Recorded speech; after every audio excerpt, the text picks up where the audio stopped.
If you should need to flush your water heater, there are several steps involved. Cut the power to the water heater by turning off the breaker at the breaker box if it's an electric water heater, or by turning the thermostat to the pilot setting if you have a gas water heater. Connect a water hose to the drain valve near the thermostat. Don't open the valve yet. Turn off the cold water supply that feeds the water heater.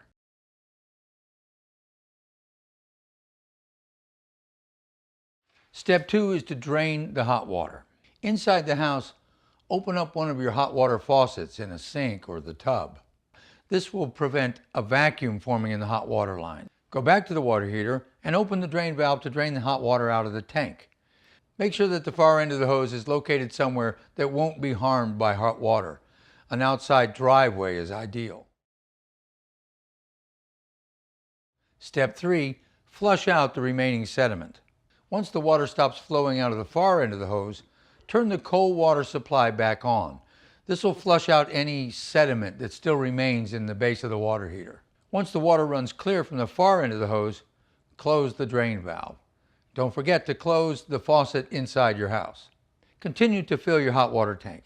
Some tanks need to be completely full before the heating element can be turned back on to avoid damage to the heating element.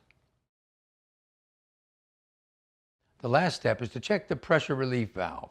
Restore the power to the water heater, either by turning the breaker back on at the breaker box if it's electrical, or at the thermostat if it happens to be a gas water heater. Once the temperature is fully brought back up, test the pressure relief valve according to the manufacturer's instructions. If the pressure relief valve is faulty, it may need to be replaced by a licensed plumber.